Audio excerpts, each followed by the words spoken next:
Assalamualaikum warahmatullahi wabarakatuh.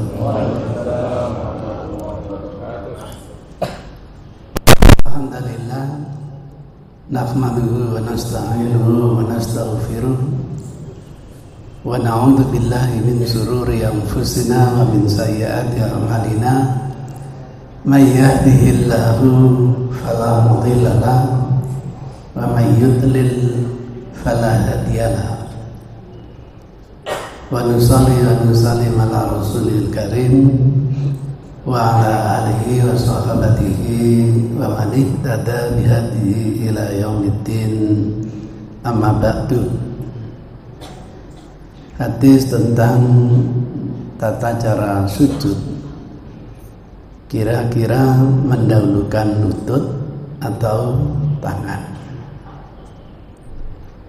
Ini menarik karena ada mudzakarah.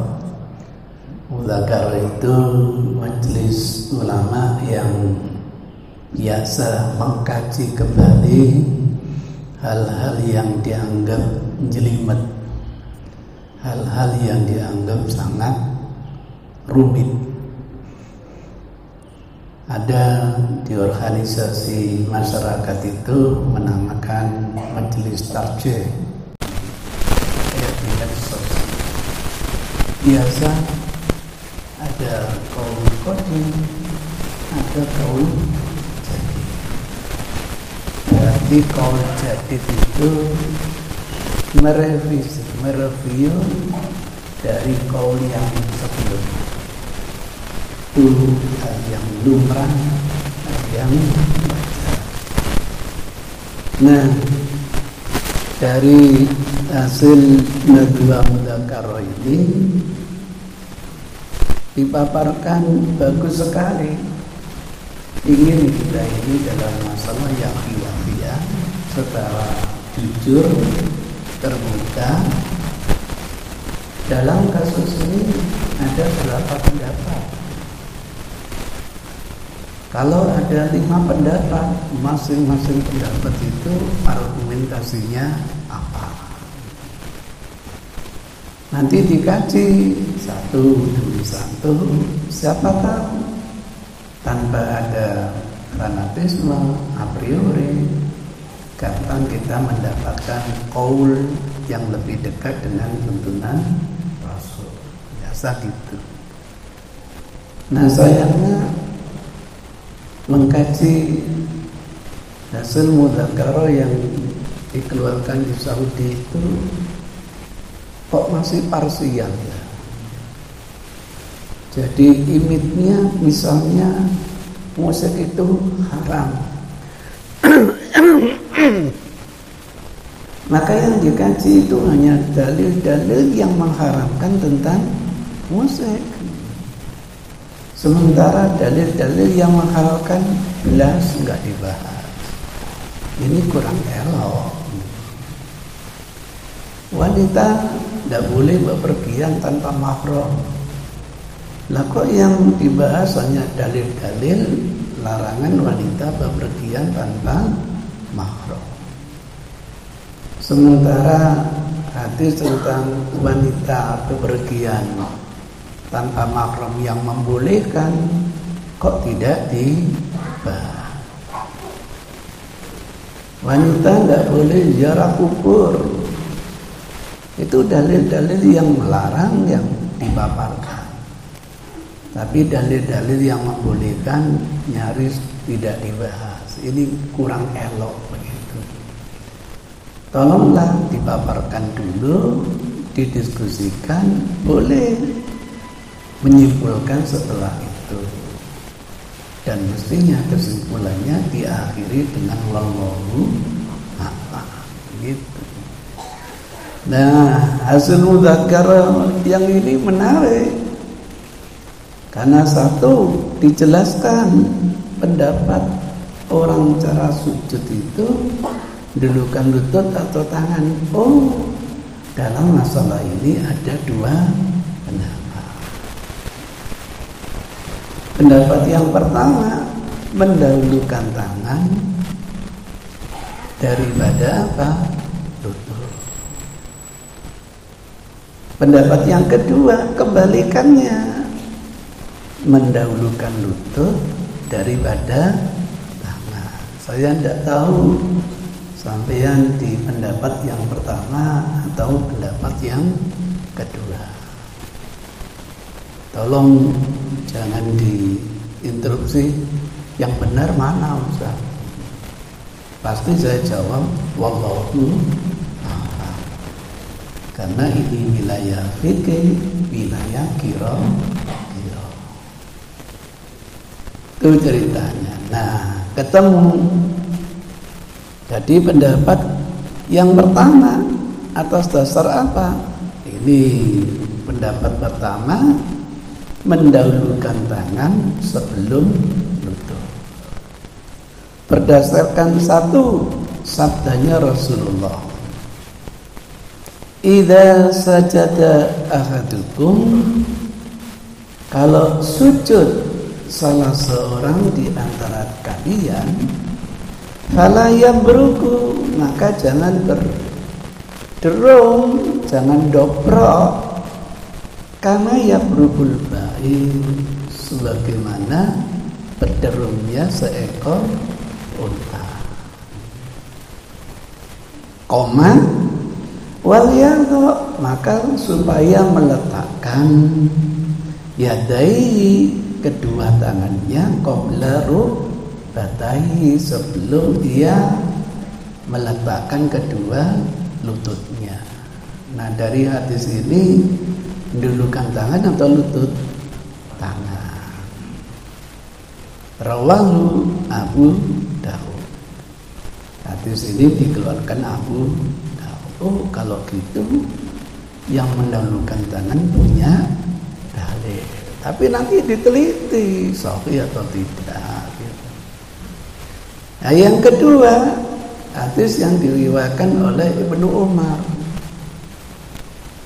Innahu kana yada'u yadayhi, bahwasanya dia Ibnu Umar itu meletakkan kedua tangannya qabla rukbatayhi, sebelum ia meletakkan kedua lutut. Oh, ini bukan hadis. Ini berarti asar. Tidak dinisbatkan kepada Nabi, tetapi kepada sahabat. Hukumnya kayak apa? Nanti dulu. Dilanjutkan dulu, jangan koma sampai di sini. Waqala, lalu ia berkata, Ibnu Umar berkata, karena Rasulullah sallallahu alaihi wasallam yaf'alu dzalik, bahwa Rasul itu mempraktekannya ya seperti itu, mendahulukan tangan sebelum lutut. Tidak ada sahabat yang dusta, tidak ada. Semua sahabat insan kredibel, orang yang adil, menceritakan apa adanya. Ya, kita tidak nyalakan Ibnu Umar. Nanti kalau sanadnya ada yang bermasalah, ya sanad itu yang bikin katanya dari Ibnu Umar. Jadi tidak menuduh Ibnu Umarnya. Nanti kajian sanadnya seperti apa. Dikeluarkan oleh Ibnu Huzaimah dalam bukunya Sahih Ibnu Huzaimah, Hakim dalam bukunya Al-Mustadrak ala Sahihaini. Dalil yang ketiga, sabda Nabi sallallahu alaihi wasallam, idza sajada ahadukum, kalau sujud salah seorang di antara kalian, falyadha yadayhi, supaya meletakkan kedua tangannya, qabla rijlaihi, sebelum ia meletakkan kedua lututnya. Wala yabruku burukal ba'ir, jangan sampai dia berderung dobrok seperti berderungnya unta. Hadisnya dikeluarkan Daruqutni. Yang keempat, ditemukan hadis idza sajada ahadukum, kalau sujud salah seorang di antara kalian, Falyadha, supaya meletakkan yadaihi, kedua tangannya, qabla rukbatayhi, sebelum kedua lututnya, berarti mendahulukan tangan. Wala yabruk, supaya tidak berderung, burukal jamal, jamal sama dengan bair, artinya unta. Wah, unta itu jenisnya macam-macam. Ada yang jenis jamal, ada yang jenis bair, ada yang jenis udun. Wah, yang paling besar raksasa itu namanya jazur. Mungkin kalau di Indonesia dikenal dengan sapi raksasa besar. Itu ceritanya. Hadis ini dikeluarkan Darul Qutni. Baru pendapat yang kedua, tidak tangan dulu tetapi lutut lalu tangan, berarti mendahulukan lutut daripada tangan. Ini kebalikan dari pendapat yang pertama. Dalilnya apa? Adanya hadis. Hadis itu bukan hanya apa yang disertakan Rasul, pernyataan sahabat pun namanya hadis. Nanti hadis mauquf, bisa dijadikan sumber hukum. Kalau murni ungkapan dia ada ijtihadnya, ya tidak mungkin. Tapi kalau tidak ada unsur ijtihadnya, itu hukumnya sama dengan marfu', sabdanya Nabi. Kuna dulu nadau yadaini, awalnya kami kalau sujud itu mendahulukan kedua tangan, qabla rukbataini, sebelum kami meletakkan kedua lutut dulu. Fa umirna, lalu kami diperintah birrukbataini, untuk mendahulukan lutut, qabla yadaini, sebelum meletakkan tangan. Kalau begitu kaul yang terakhir, dulukan tangan atau lutut? Lutut. Itu ceritanya. Kalau tangan dulu, kemudian direvisi, kami diperintahkan. Kalau sahabat bilang diperintahkan, tidak ada unsur ijtihad. Pasti yang memerintahkan Rasulullah, dan sahabat tidak akan bohong. Lagi-lagi kita tidak nyalakan sahabatnya. Siapa yang meriwayatkan hadis dari sahabat itu nanti yang akan diteliti. Dikeluarkan oleh Ibnu Uzaimah dalam kitab Sahihnya, Sahih Ibnu Uzaimah.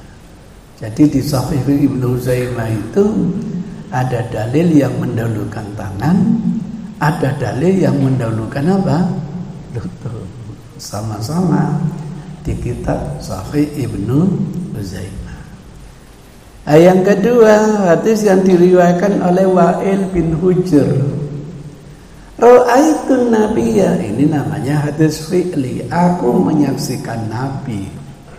Dan sekali lagi sahabat jujur menceritakannya. Aku menyaksikan Nabi idza sajata, kalau beliau itu sujud, walau arukbataihi, beliau itu meletakkan kedua lututnya, qabla, sebelum yadai, beliau meletakkan kedua tangannya. Kalau gitu yang didulukan lutut atau tangan? Lutut gitu. Wa idza nahadha, kalau beliau bangkit, rafa'a yadayhi, tangannya diangkat, qabla rukbatayhi, sebelum lututnya. Dikeluarkan oleh Abu Dawud, Tirmidzi, dan Ibnu Huzaimah dalam Sahih Ibnu Huzaimah. Yang ketiga, ada lagi riwayat sahabat, falamma, ketika sajada, sujud, waqa'ata, terjadilah rubbatahu, kedua lututnya itu ilal ardi, menuju bumi, qabla, sebelum takoa terjadi, kafahu, kedua telapak tangan. Mencermati, oh ketika Rasul sujud itu lututnya dulu yang sampai ke bumi, diletakkan di bumi, baru kedua telapak tangan. Wa idza nahada, kalau bangkit, nahada ala rukbataini, maka bersandar pada kedua lututnya, wa tamada ala fakhidaihi, sambil menopangkan tangan pada pahanya, mengangkatnya begitu. Kemudian hadis yang keempat diriwayatkan Anas, ra'aitu, aku menyaksikan Rasulullah sallallahu alaihi wasallam kabbar, bertakbir, fahadha bi udunaihi, bi ibhamaihi udunaihi, hampir-hampir ibu jarinya itu dekat menyentuh dengan kedua telinganya. Artinya tidak setantang pundak, tapi setantang daun telinga. Summa raka'a, kemudian beliau ruku. Nah, ini yang menjadi kajian kita. Hatta istaqarra, sehingga tegak, sehingga tepat, menetap. Kullu mufassal, setiap persendian minhu, dari beliau. Wan hatta bitakbir, sambil memanjangkan takbirnya, Allahu Akbar, gitu. Sambil memanjangkan takbir ketika hendak apa? Sujud. Tentu nanti kalau bangkit juga Allahu Akbar, itu panjang takbirnya. Hatta sabakot, sehingga mendahului rubbatahu, kedua lututnya, yadai, terhadap kedua tangannya. Oh, kalau gitu dulukan lutut atau tangan? Lutut. Itu dalil-dalil yang dicari, diinventarisir sedemikian rupa, nggak gampang. Jadi itu kerjaan ulama. Sehingga setiap pendapat tidak mungkinlah tidak ada dasar hukumnya.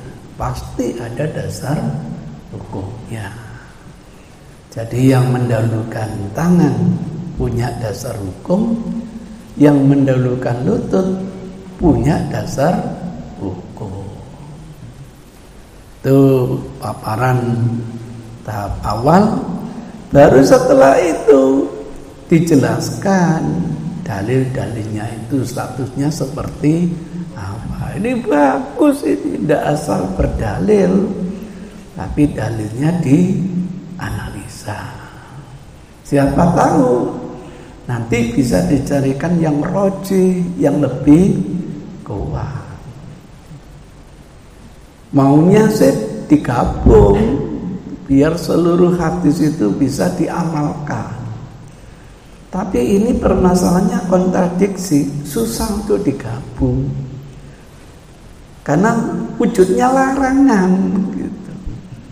Kalau wujudnya aku melihat Rasul meletakkan tangannya sebelum lututnya. Terus hadis yang kedua, aku justru melihat Rasul. Ini enggak ada pertentangan, enak. Sehingga cara menggabungkannya, oh, kadang-kadang mendahulukan lutut, kadang-kadang mendahulukan tangan, enak.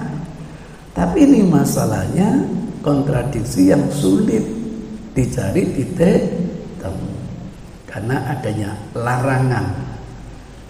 Tuh ceritanya.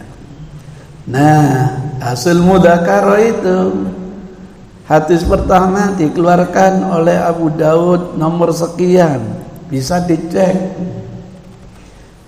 dengan sanad mata rantai perawi sebagai berikut. Nah, ini kalau dibuatkan skema sanadnya begitu. Meneliti hadis dibuatkan skema tapi ada garis-garisnya, menarik sekali. Ternyata ini ada perawi Al-Darawardi. Ini ceritanya. Biang sanad ini ada pada perawi Abdul Aziz bin Muhammad Al-Darawardi. Kayak apa statusnya? Itu dalam penjelasannya perawi ini ada yang mengatakan mungkarul hadis. Kalau sudah mungkarul hadis ya, yang apa dalam pikiran hadisnya harus diingkari. Kemudian hadis yang kedua ada lagi perawi Abdul Aziz Muhammad Al-Darawardi lagi. Kalau gitu akar masalahnya pada perawi Al-Darawardi. Kemudian hadis yang ketiga ada lagi Abdul Aziz Al-Darawardi. Oh, kalau begitu biangnya pada Al-Darawardi. Kemudian hadis yang ketiga ada lagi Al-Darawardi, Abdul Aziz bin Muhammad Al-Darawardi. Kemudian hadis yang berikutnya ada lagi Abdul Aziz bin Muhammad Al-Darawardi. Kadang-kadang hanya Al-Darawardi saja, tapi ulama sudah paham pasti namanya Abdul Aziz bin Muhammad. Kadang-kadang Darawardinya tidak disebutkan Abdul Aziz bin Muhammad. Oh, ulama tahu dia Al-Darawardi dari Abu Hurairah. Ini habis. Jadi semua dalil yang dipakai pendapat pertama yang mendahulukan tangan itu biangnya pada perawi namanya Abdul Aziz bin Muhammad Al-Darawardi. Di dalam kajian jarh takdilnya ternyata Nasai menilai Al-Darawardi ini mungkarul hadis. Berarti semua dalil yang menunjukkan mendahulukan tangan daripada lutut hadisnya apa? Itu kesimpulan hasilnya dua begitu. Kemudian penjelasan dalil pendapat kedua diteliti sanadnya. Jadi kajian hadis itu ada sisi sanad, ada sisi mata. Kita fokus sekarang sanadnya dulu. Karena dari sanad menentukan matan hadis. Kalau sanadnya kuat, hadisnya sahih. Tapi kalau sanadnya dhaif, hadisnya dhaif. Sanad itu sandaran. Silsilah perawi dari kodifikator sampai siapa yang punya ungkapan hadis itu. Kadang Rasul, kadang sahabat, kadang tabi'in, tetap dinamakan hadis. Nilainya itu tergantung kualitas sanad.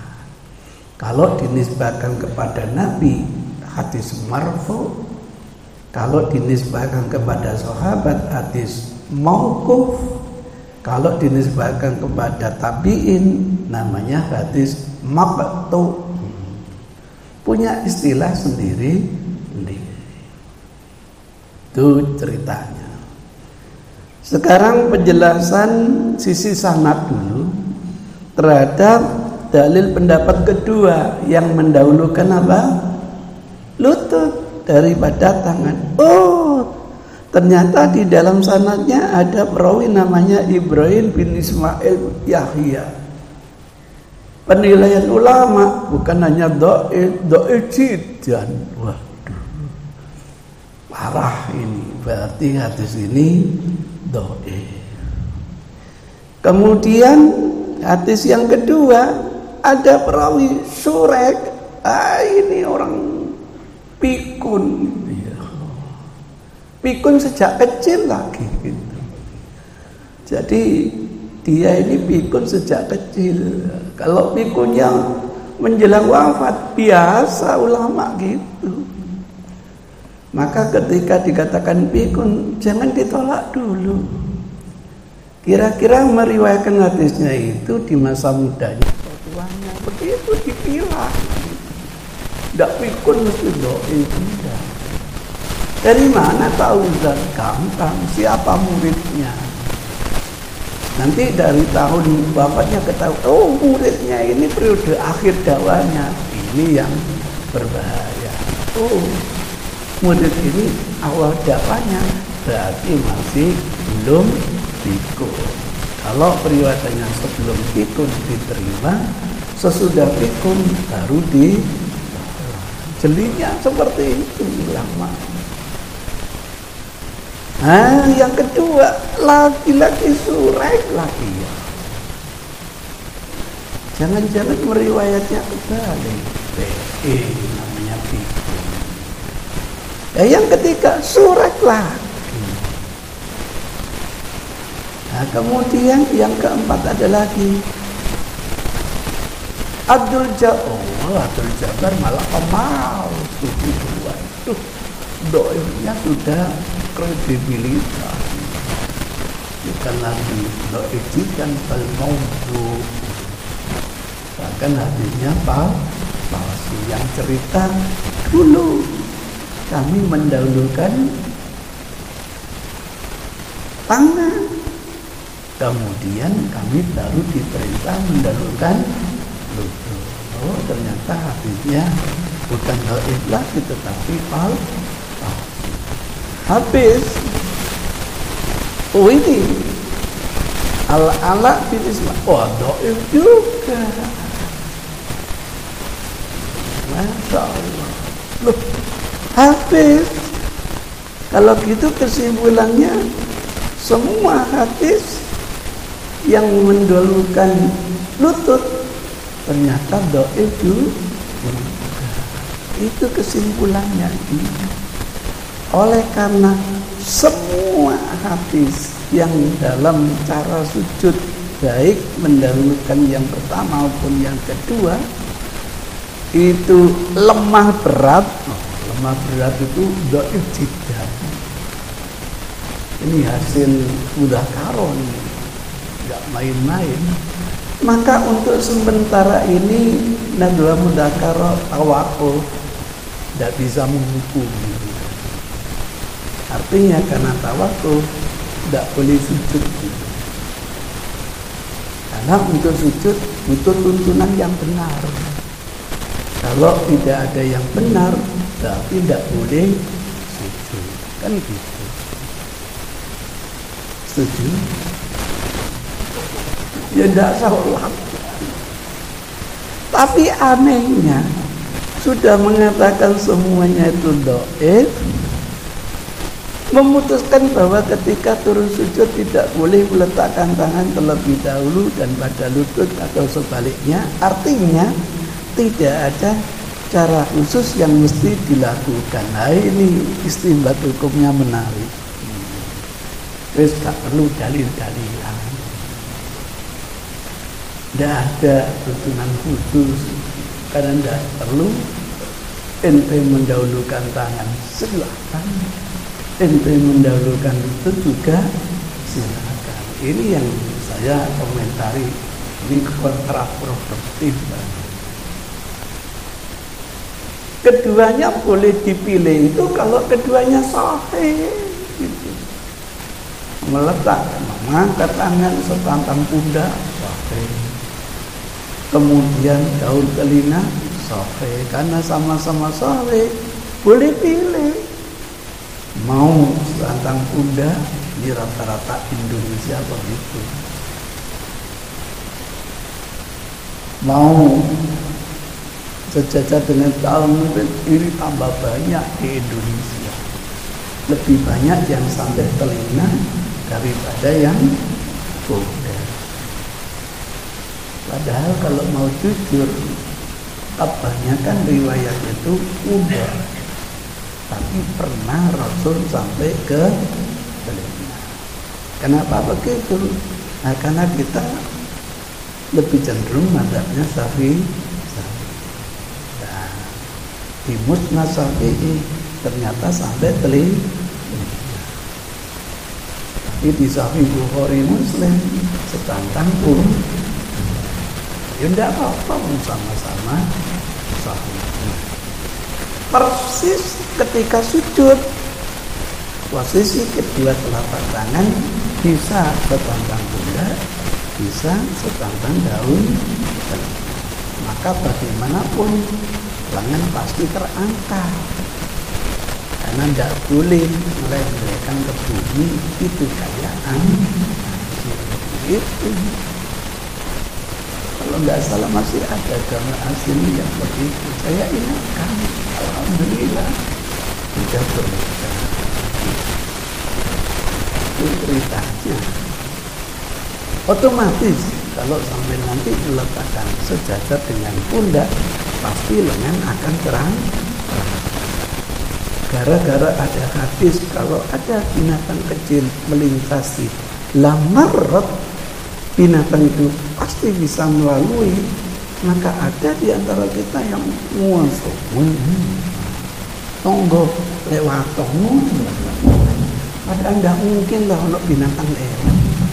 Binatangnya tahu diri, mau ganggu aja entek. Begitu salah dicapai YouTube-nya itu loh. Ya Allah, sampai saya pikir kami tidak melanjutkan dia batu suci. Ngarepnya sudah ada apa? Ularnya. Wah, ini sujud. Lekat ular itu loh. Setelah salam diuber. Pinter ularnya. Tuh cerita lain dengan film Robiatul Adawiyah. Ular datang sebelum sampai dia sambar petir lebih dahulu. Entah benar apa enggak ya ceritanya. Wallahu a'lam. Tuh ceritanya. Jadi belum ditemukan satu hadis yang sahih tata cara sujud. Apakah mendahulukan tangan atau mendahulukan dokter? Oh, cara. Dan kita punya komitmen tidak mau menggunakan hadis kecuali yang sahih. Tidak ditemukan hadis yang sahih, maka tidak boleh mengamalkan. Itu cerita.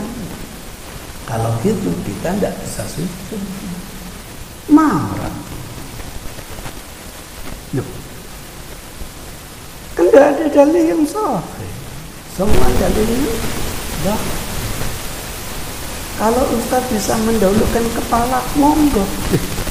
Memang sirkus. Jadi saya diskusi itu sesuai dengan kacamata teman. Kalau saya pribadi ya, sama-sama dhaifnya, kira-kira dhaif yang tidak menemui yang mana sih? Nanti diambil dhaif tapi yang tidak menemui. Bukan yang dhaif jidan, bukan yang tahu.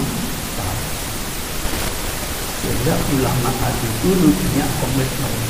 Dalam satu kasus tidak ditemukan yang sahih, ada toleran menggunakan hadis dhaif. Sehingga Imam Ahmad pun punya pernyataan yang menarik. Kalau sudah kondisi seperti ini, hadis dhaif lebih baik daripada fatwa ulama. Karena hadis dhaif itu masih ada cantonan dengan Rasul.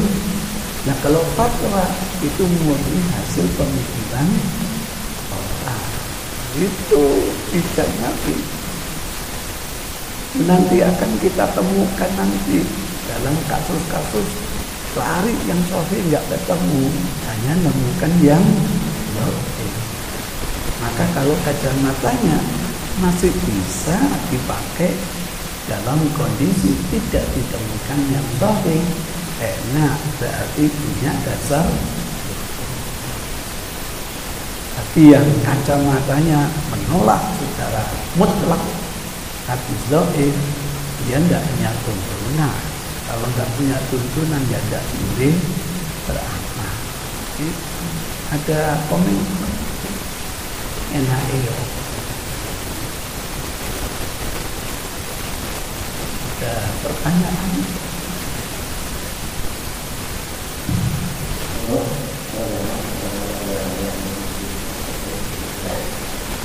Masih kajian sana, belum kajian mata, belum. Nah, itulah kerjaan ulama hadis, terus sehingga lupa makan, bahkan lupa kawin lagi. Ibnu Taimiyah sampai tidak kawin-kawin. Bagi kami yang awam itu kerjanya terima matengan.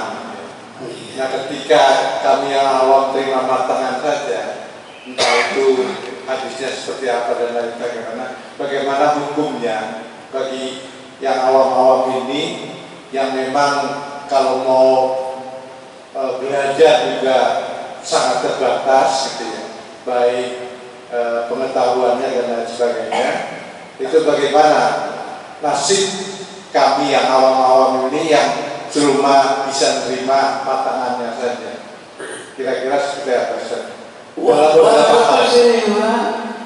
Saya tukang beca nggak bisa belajar ini. Saya tanya Pak Yai, kata Pak Yai gini, wah diajari oleh Allah. Dia sudah tanya, dia sudah mendengar, katanya dalilnya begini, diikuti. Masya Allah. Kalau saya jadi Tuhan, wah tak kayak ganjaran akeh. Yang nggak boleh itu kan Pak Yainya cuma macam-macam. Kalau ngei matengan, muntah. Ente ngeluarkan fatwa keliru, diikuti. Ente yang nuduh saya. Makanya jangan dipaksakan saya sebagai ahli fatwa. Saya hanya memberikan pilihan, kemudian Bapak Ibu yang menimbang-nimbang, terserah. Kok yang mantep saya pendapat pertama, ya Allah, kalau masih keliru pasti kita dapat satu pahala. Kemampuan kita gitu. Kok saya timbang-timbang pendapat yang kedua ya, yang lebih mantap. Bismillah. Wah, Allah tahu. Kecuali kalau kedua-duanya karena mantap itu tidak setuju-tujuan ya. Bahwa Allah gitu Pak, bagus Pak.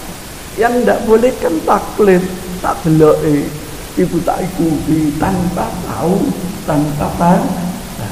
Itu yang tidak boleh. Karena saya sudah pakai kopiah haji. Ini kopiah haji Pak. Nakal Cino. Orang haji itu gale kopiah Aceh laris dinamakan kopiah haji. Padahal turun kajian. Itu ceritanya begitu. Baguslah seperti itu. Insyaallah kalau nggak ada apa nanti jangan sampai ketika saya di wilayah timur di Priai. Oh, satu tuh pinter mana dengan guru saya? Ya pinter guru sampai ya. Senang. Karena arahan terakhir itu kok seakan-akan mengkritik gurunya. Pinter guru sampai ya. Itu ceritanya. Sejak kapan saya doktrin? Tidak. Maka kajian saya ini abu-abu. Tidak bisa dek. Ya belum makomnya. Takut kalau mengeluarkan fatwa, fatwanya tidak benar. Kok diikuti? Saya yang harus menanggung dosa. Kalau benar, saya dapat cipratan daripada saya nanggung dosa, Saya akhiri wallahu wis golek ono ilmu makna. Begitu Pak ceritanya. Nah, setelah paparan seperti itu, saya mencoba meneliti ulang benar bahwa perawi-perawi yang diceritakan itu selalu punya cacat. Jadi baik yang mendahulukan tangan maupun yang mendahulukan lutut, semuanya ada cacatnya. Kebetulan kacamata yang digunakan hari ini, kalau ada jarak, ada takdil, jarak selalu dikedepankan. Ya akhirnya begini, tidak akan menemukan hadis yang salah. Sebab apa? Tidak ada perawi yang tidak punya cacat, itu tidak ada. Kalau ada manusia tidak punya cacat, bukan manusia. Imam Ahmad bin Hanbal itu kurang apanya? Berapa kali masuk penjara? Kalau masuk penjara cacat atau tidak? Cacat. Pertanyaannya, cacatnya ini mempengaruhi tidak periwayatannya? Nah, ini yang harus dikaji. Masuk penjara karena membela kebenaran, dipaksa untuk mengakui Quran makhluk. Tidak. Quran itu kalamullah, bukan masuk penjara. Memang masuk penjara otomatis pelit. Apalagi dulu ketika saya punya presiden yang satu itu, dikit-dikit masuk penjara tanpa peradilan, sampai Hamka itu masuk penjara. Barokahnya masuk penjara, bisa menulis sehingga keluarlah tafsir Al-Hasan. Masya Allah. Itu cerita benar. Nah, dari sekian perawi itu yang paling menarik adalah cerita Al-Darawati. Ini biang yang menceritakan mendahulukan tangan daripada lutut. Semuanya dari perawi Abdul Aziz bin Muhammad Al-Darawati. Semuanya. Ini kalau ditinjau dari ilmu jarh wa ta'dilnya, Pak, memang ada yang menjarah, tapi juga ada yang mentakdil. Sekarang coba diamati jarahnya seperti apa, takdilnya seperti apa. Di sini ulama yang paling hebat itu 3 periode itu, satu adalah saya ambilkan dari referensinya Ad-Dhahabi. Ada penilaian dari referensi ini, Pak, yang membahas tentang jarh wa ta'dil. Pertama, Abu Hatim yang wafat tahun 327. Kemudian yang kedua adalah Dhahabi, Muhammad bin Ahmad Ad-Dhahabi yang wafat tahun 748. Nah, yang ketiga ini bapaknya jarh wa ta'dil Ibnu Hajar Asqalani. Wah, dari 3 referensi ini aja, Pak, sudah nanti bisa disimpulkan. Saya ambil kira-kira yang pertama atau yang kedua atau yang ketiga? Ya ketiga-tiganya lah. Coba Abdurrahman bin Abu Hatim dalam bukunya Jarh wa Ta'dil mendeskripsikan sebagai berikut. Mushab Ibnu Zubair berkata, Malik bin Anas menilai Al-Darawati adalah perawi sikot, berarti kredibel, takdir, dipisahkan takdir. Ahmad bin Hanbal mengatakan semua yang diriwayatkan dari Ubaidillah bin Umar hakikatnya adalah Abdullah bin Umar. Wah, itu hasil penelitian Ahmad. Hati-hati kalau ada rawi meriwayatkan dari gurunya namanya Ubaidillah bin Umar. Sebenarnya bukan Ubaidillah bin Umar tapi Abdullah bin Umar. Ini bahaya orang ini. Bahayanya merubah nama Abdullah menjadi Ubaid. Kalau Abdullah orangnya itu sangat lemah, Ubaidillah orangnya hebat. Hati-hati. Sebab nanti akan kita lihat sanadnya. Siapa gurunya? Ada rawi. Kalau dia mengaku dari gurunya namanya Ubaidillah yang hebat, keliru.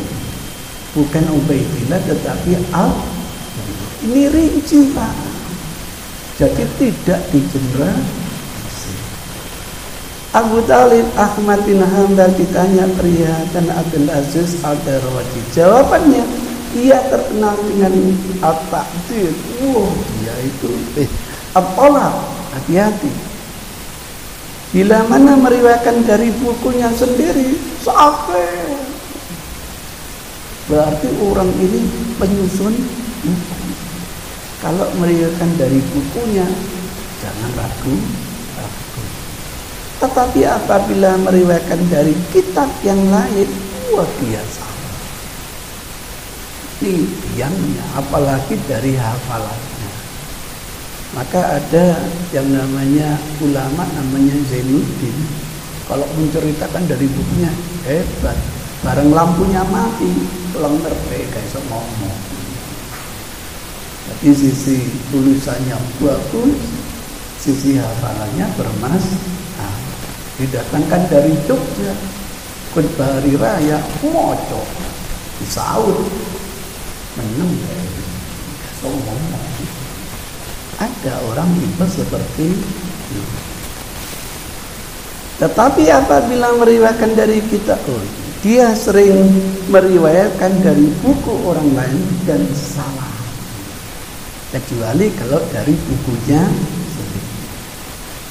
Nah, kemudian kadang berubah nama Abdullah bin Umar al-Umri menjadi Ubaidillah bin Umar.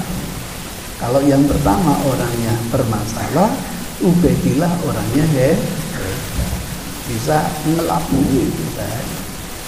Yahya bin Ma'in mengatakan Al-Darawati lebih kuat daripada Fulay putra Abu Az-Zinad, dan Abu Uwais dia lebih baik daripada Abu Zinad dan Abu Uwais. Yahya bin Ma'in menilai Abdul Aziz adalah rawi saleh. Laisa bi ba'sun, tidak ada problem. Abdurrahman menilai bapakku Abdul Hatim ditanya perihal Abdul Aziz bin Muhammad Al-Darawati dan Yusuf bin Al-Majisi, jawabnya Abdul Aziz adalah muhaddits, dia pakar hadis. Sedangkan Yusuf statusnya adalah yaitu orang yang suka melampau. Itu julukan ulama hadis. Hati-hati, ulama hadis bilang tidak hukum. Kalau kita selesaikan istrinya 3, kalau istrinya 2, biarkan dia. Kalau sudah 3 baru saya mungkin istrinya 3. Kalau istrinya 4, belum itu istrinya.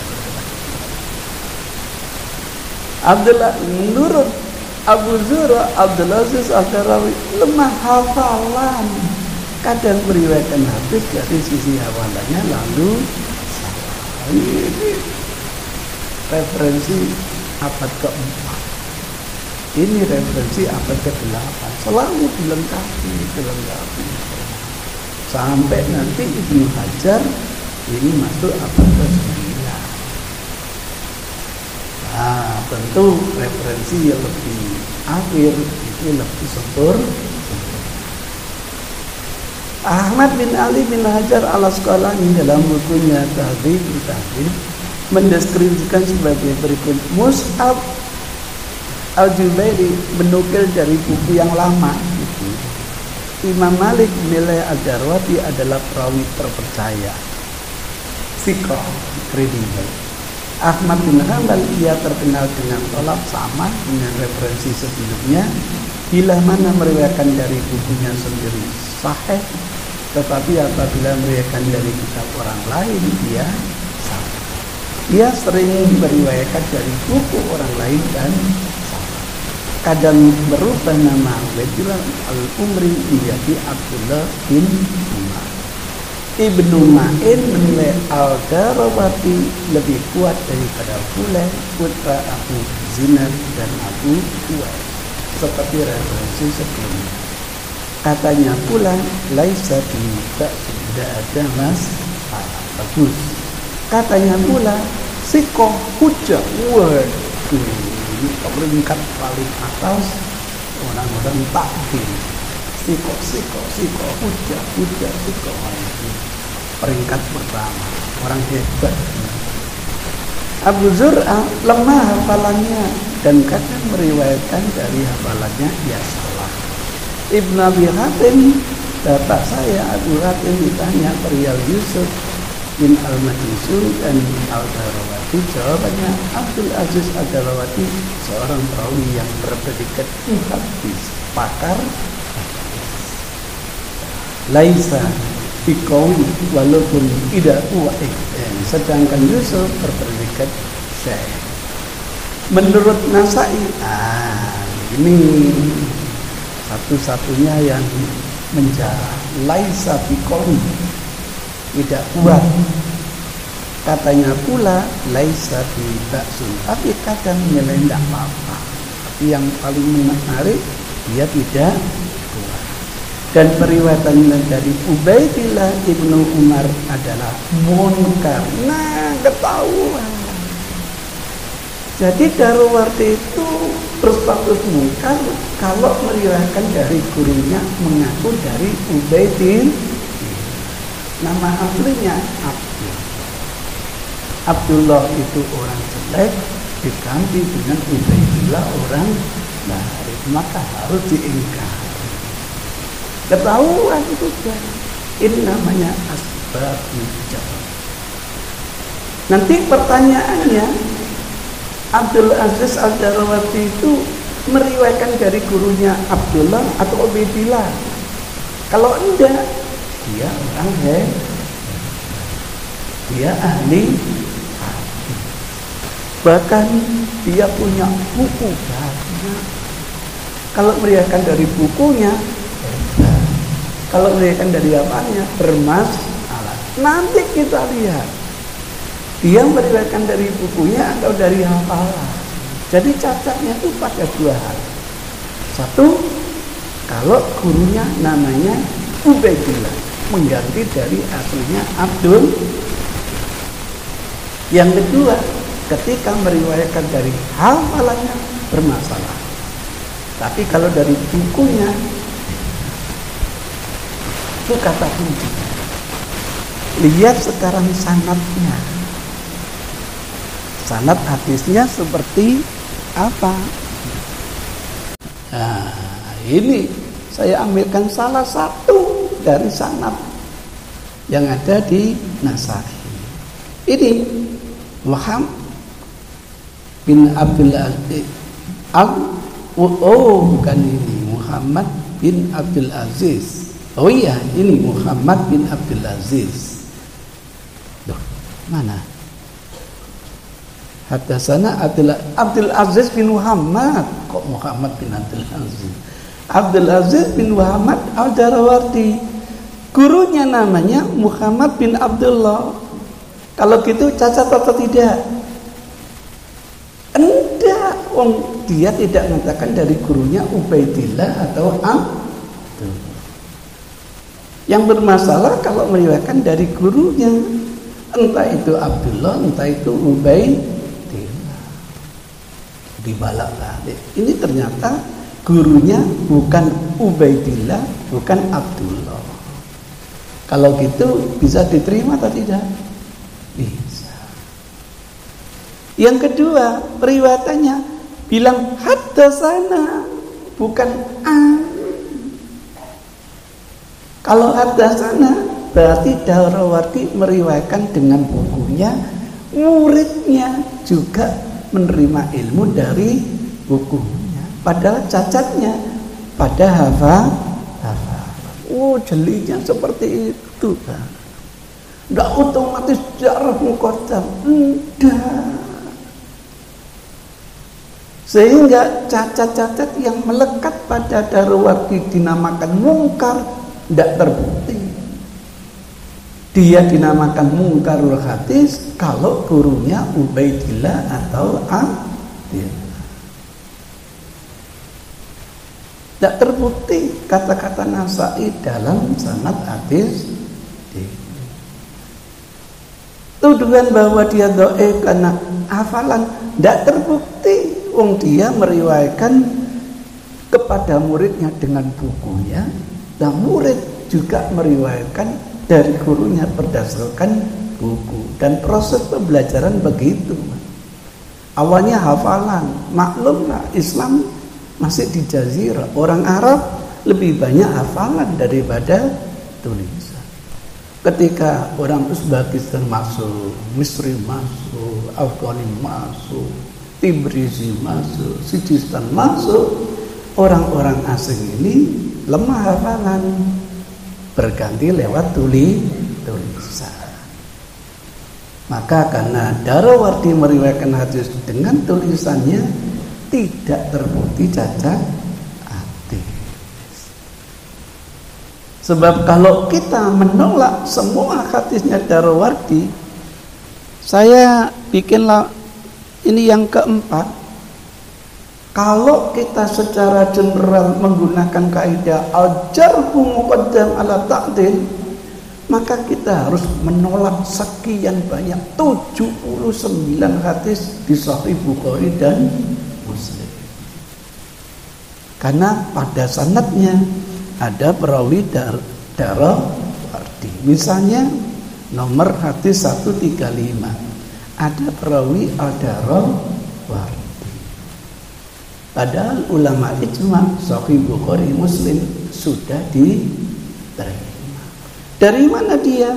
Bukan dari Ubaidillah kok, dari gurunya lain namanya Allah. Tidak terbukti dia mungkar hadis. Itu penelitian itu. Nanti hadis yang kedua ada Darawardi, gurunya siapa? Bukan Ubaidillah tapi Yasin. Rincinya begitu lama. Hadis yang ketiga Darawardi dari mana? Bukan dari gurunya Ubaidillah atau Abdullah, tapi dari gurunya Haris. Sahih. Meriwayatkannya tidak dengan hafalan, dari bukunya sendiri. Masya Allah, itu perjuangan. Gara-gara sudah kayak paten di Indonesia itu, al-jarh muqaddam ala ta'dil. Nilai jarh harus dikedepankan terhadap takdir. Dalam persidangan Zainuddin ini mendapatkan pujian 1000 orang. Satu orang angkatan, mohon maaf hakim, dia bukan orang baik, itu harus didahulukan. Ya Allah, tidak begitu. Apakah jarhnya tafsir apa tidak? Apakah jarhnya itu ada korelasi apa tidak? Sebab ulama dulu itu belum ada kaidah, yang penting nilai orang sudah sesuai dengan karakternya. Coba saya berguru kepada seseorang, tiba-tiba dia ngerokok, mungkarul hadis, ulama hadis kok ngerokok. Apa kaitannya ngerokok dengan periwayatan? Tidak ada, karena dia nggak mau suka rokok aja. Coba kalau dia suka rokok, nggak bilang mungkar, bagus. Jadi tidak ada korelasi. Begitu berguru, tiba gurunya kencing sambil berdiri, wes gak ngaji. Ada korelasinya kencing sambil berdiri dengan periwayatan? Ada. Wong Rasul aja dikabarkan pernah kok kencing sambil berdiri. Begitu datang ke gurunya, tiba gurunya minum sambil berdiri. Waduh, mungkar. Tidak ada korelasinya. Rasul aja saya temukan 5 hadis pernah kok minum sambil berdiri. Itu ceritanya begitu. Belum ada dulu kaidahnya, belum. Bebas ulama menilai. Lah yang namanya menilai karakternya, ada yang luar biasa, ada yang lunak, ada yang mu'tadil. Jadi kalau bicara jarh wa ta'dil bukan hanya pendapatnya, tapi siapa yang mengatakan itu perlu diteliti. Ini yang belum jalan, Pak. Ini yang belum jalan. Sampai risalah doktoral itu begitu cara menelitinya. Wah, ini jarahnya grete, takdilnya grete, langsung disimpul. Enggak bisa. Jarahnya itu hafalan atau kredibilitas, dipilah, Pak. Kalau jarahnya itu adalah kredibilitas, tidak akan bisa meningkat yang lebih baik. Tapi kalau hanya kecermatan hafalan, masa nanti punya teman masih keliru lagi, meningkat menjadi lebih baik. Ini yang enggak jalan. Itu sebabnya saya harus bermasalah ketika berhadapan dengan berbagai fatwa yang pola pikirnya seperti itu. Nah, dari kajian sanad, kok Darwardi ini lebih kuat dibanding dari yang lain. Itu baru kajian sanad, belum kajian matan. Jangan-jangan terbalik riwayatnya. Jangan-jangan berselisih dengan yang lebih kuat. Jangan-jangan nanti kacau balau. Jangan-jangan bertentangan dengan Quran. Ini yang akan kita lanjutkan bulan depan. Nah, gitu. Terima kasih. Kurang lebihnya mohon maaf. Ini kuliah S4 ya Pak ya. Terima kasih. Billahi hidayah taufik. Wassalamualaikum warahmatullahi wabarakatuh.